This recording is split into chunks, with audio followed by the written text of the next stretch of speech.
Olá, tudo bem com você? Hoje vamos para mais uma aula do projeto Escola em Casa. Meu nome é Luan Felipe, sou professor de matemática. Hoje a nossa aula é para o 7º ano, então vamos iniciar. O tema da nossa aula de hoje é localização de pontos no plano cartesiano e o reconhecimento de simetrias em relação aos eixos coordenados. Você já tem uma ideia do que é o plano cartesiano, de como localiza esses pontos no plano cartesiano, mas vamos retomar essa ideia. Então vamos lá. Localização de pontos no plano cartesiano. Você já viu que determinados pontos podem ser localizados na reta numérica, mas como a gente pode fazer esse mesmo trabalho de localização em um plano? Então a ideia é a seguinte, para localizar um ponto em um plano, a gente usa duas coordenadas. Uma para indicar a localização horizontal e a outra para indicar a localização vertical. Para você entender essa ideia, a gente vai considerar o planisfério terrestre, ok? Aqui eu planifiquei a superfície terrestre, mas isso não quer dizer que a Terra seja plana, ok? É uma planificação para a gente melhor estudar, né, a superfície terrestre. Então lá na geografia, você se lembra que a linha do Equador é a linha de referência horizontal e o meridiano de Greenwich é a referência vertical. Vamos ilustrar aqui para você notar. Então perceba que aqui, gente, a superfície terrestre ela está planificada, ok? Então repare que nós temos linhas verticais e nós também temos linhas horizontais. A linha horizontal mais forte é a chamada linha do Equador. E a linha vertical mais forte é a chamada linha, né, que é o meridiano de Greenwich, certo? Então, para eu localizar qualquer ponto na superfície terrestre, eu posso usar essas duas coordenadas. Uma referente, né, em relação à distância para o Equador e a outra referente em relação à distância para o meridiano de Greenwich. Então, por exemplo, observe aqui, o ponto C, ele representa a cidade brasileira de Salvador. Então, repare ó, que o ponto C, ele está 20 graus, certo? Abaixo da linha do Equador e 40 graus a oeste de Greenwich. Então, o ponto C ele pode ser representado da seguinte forma, latitude 20 graus ao sul e longitude 40 graus a oeste de Greenwich. Então, com essas duas linhas, tendo como referência elas, eu posso representar qualquer ponto no planisfério terrestre, né, que aí está desenhado. Então, essa é a principal ideia que a gente usa para localizar pontos em um plano. Não se esqueça que um plano ele tem duas dimensões. Então, para eu localizar qualquer ponto dentro de um plano, basta eu ter duas direções de referência, certinho? Então, como foi comentado anteriormente, a latitude e a longitude são as coordenadas utilizadas para localizar um ponto qualquer no planisfério. Em matemática, a localização de pontos no plano é feita com o auxílio de duas retas numéricas, perpendiculares entre si, que serão chamadas de eixos coordenados. Esses dois eixos determinam o plano cartesiano. Então, assim sendo, a gente vai usar dois números para localizarmos um ponto no plano cartesiano, que nem a gente fez anteriormente, com 40 e 20 graus. Uma denotava em relação à distância para o Equador e a outra em graus denotava a distância em relação ao meridiano de Greenwich. Esses dois números serão expressos na forma de par ordenado. Esse termo é dito ordenado porque existe uma ordem entre os números. E essa ordem é muito importante, por isso que a gente fala ordenado, certo? E se você inverte a ordem, você inverte a localização desse ponto. Por isso que é importante, né, que você saiba quem é o primeiro e quem é o segundo elemento. Então aqui a ordem dos números é importante e faz diferença.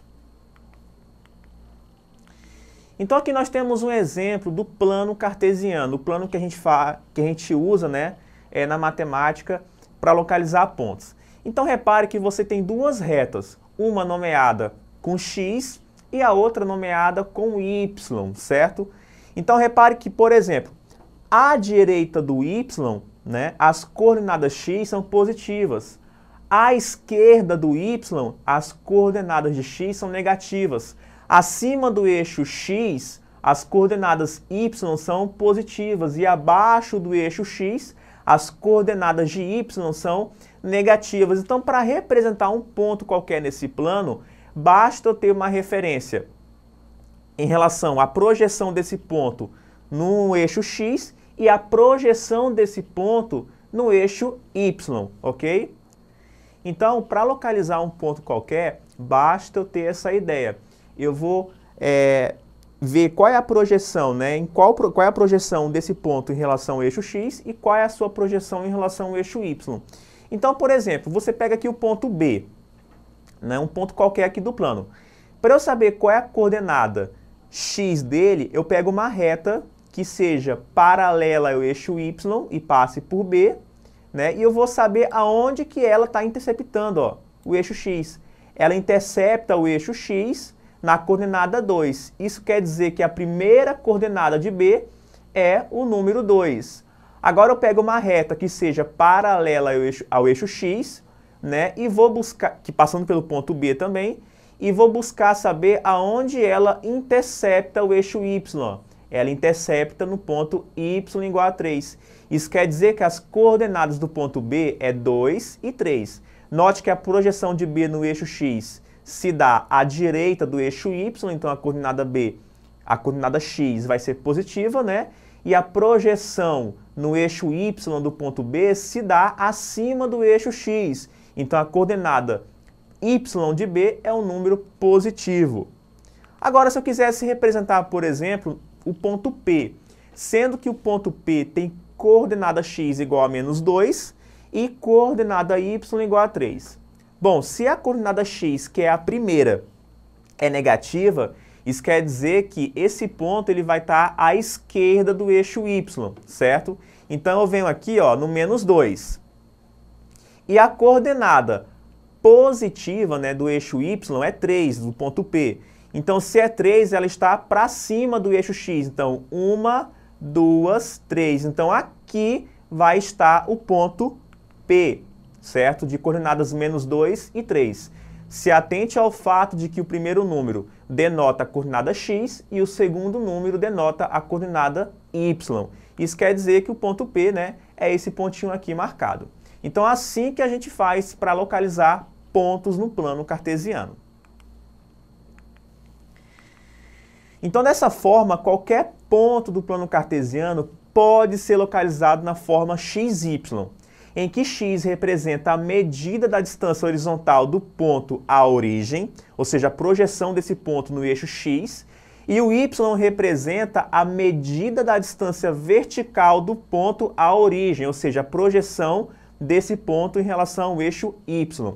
Sempre tenha em mente que a origem do plano cartesiano é o ponto 0, 0. É onde se cruzam os dois eixos, ok?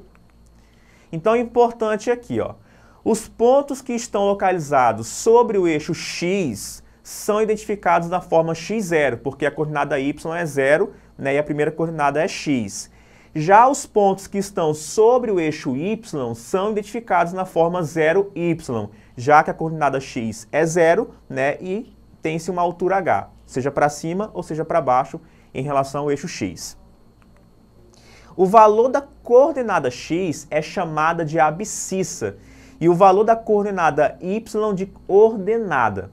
O eixo x é chamado de eixo das abscissas e o eixo y é chamado de eixo das ordenadas. Então, gente, quando nós temos pontos no plano cartesiano, certo? Por exemplo, eu tenho o ponto A, 1 e 2, o ponto B, 3 e 1, e o ponto C, menos 2 e menos 1. Se eu represento esses pontos no plano e eu ligo eles, né, olha o que acontece. Eu formo um polígono. Que polígono nós temos aí? Nós temos aí um triângulo, nós temos 3 pontos, né? Esses 3 pontos não são colineares, ou seja, não estão alinhados, e quando eu ligo esses pontos, eu formo um triângulo, certinho? Então, observe que N pontos distintos no plano cartesiano, de modo que 3 deles nunca estão alinhados, então esses N pontos serão vértices de um polígono convexo de N lados. Bora ver mais um exemplo para você entender melhor essa ideia. Se eu pego os pontos A, 4 e 1, os pontos B, 7 e 3, o ponto B, C, 6 e 6, o ponto D, 2 e 7, o ponto E, 1 e 4, e represento no plano cartesiano, olha o que vai acontecer. Depois que eu represento cada um desses pontos e ligo, né, esses pontos, eu formo um pentágono convexo, né, pintado aí de amarelo. Então, por que é um pentágono? Porque nós temos 5 vértices e 5 lados. Então, aí nós formamos, ó, na hora que a gente fechou esses pontos com linhas poligonais, com segmentos de reta, a gente determinou aí um pentágono convexo. Então, gente, ligar os pontos em um plano cartesiano, muitas vezes você pode formar polígonos aí, né, que são figuras planas fechadas, limitadas por segmentos de reta.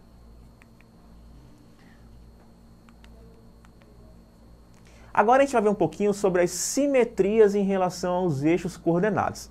Aqui é mais para você perceber com a sua intuição quando é que duas figuras são simétricas em relação a um dos eixos. Aqui nós vamos tratar da simetria em relação à reflexão. Então repare nessa primeira imagem aí. Repare que o peixinho de cima, né, parece que ele está refletido em relação ao eixo X. É como se o eixo X fosse um espelho. E eu peguei o peixinho de cima e refleti em relação a esse espelho. Você consegue entender? Parece que você dobrou, né, a imagem de cima, você virou e virou a imagem de baixo. Então essa é uma reflexão em torno do eixo X. A gente fala que aí existe uma simetria de reflexão. Olha o segundo exemplo. Esses dois peixinhos que estão se beijando. Você consegue perceber que há uma simetria aí? É como se agora o eixo Y fosse o espelho e eu refletisse um dos peixinhos em relação a esse eixo. Então eu formo duas figuras, certo? Que estão refletidas em relação ao eixo Y. Então eu falo que aí existe uma simetria em relação ao eixo Y. Na próxima aula, a gente vai ver com mais detalhe que tipo de simetrias nós temos. Aqui no momento nós estamos trabalhando com simetria de reflexão. Então no primeiro plano temos que a imagem do peixe está refletida em relação ao eixo X, enquanto que no segundo ela está refletida em relação ao eixo Y. Então observe que quando temos figuras no plano cartesiano e que uma delas é o reflexo da outra em relação a um dos eixos coordenados, a gente diz que tratam-se de figuras simétricas, sendo o eixo em questão chamado de eixo de simetria. A ideia de reflexão está vinculada à mesma ideia do espelho. Intuitivamente, perceba que o ato de refletir em torno de uma reta é como se dobrássemos a imagem em relação ao eixo. Essas reflexões também podem acontecer em relação a um ponto, em especial em relação à origem do plano. Perceba o próximo exemplo. Repare que o triângulo ABC, né, ele está refletido em relação ao triângulo A', B', C'. É como se eu dobrasse em relação à origem o primeiro triângulo. É como se a origem aí funcionasse como nosso espelho de reflexão. Você consegue perceber intuitivamente? Quaisquer dois pontos que você pegar desse triângulo, a origem vai estar na metade da distância entre eles, caracterizando assim uma simetria em relação ao ponto da origem, ok? Né? Então, nesse caso, a gente fala que o primeiro triângulo, o ABC, ele foi refletido em relação à origem, formando o triângulo A', B' e C'. Então, aqui nós temos uma simetria em relação à origem. Então, você percebeu que nós temos simetrias que podem ser em relação aos eixos, mas que também pode ser em relação à origem do plano cartesiano, certinho? Então, voltando aqui para mim, essa foi a nossa aula de hoje. Espero que você tenha compreendido a ideia de como localizar pontos no plano cartesiano e também de reconhecer algumas simetrias no plano cartesiano. Até a próxima, bons estudos. Depois vá lá na plataforma da Secretaria e assista novamente essas aulas. Até a próxima.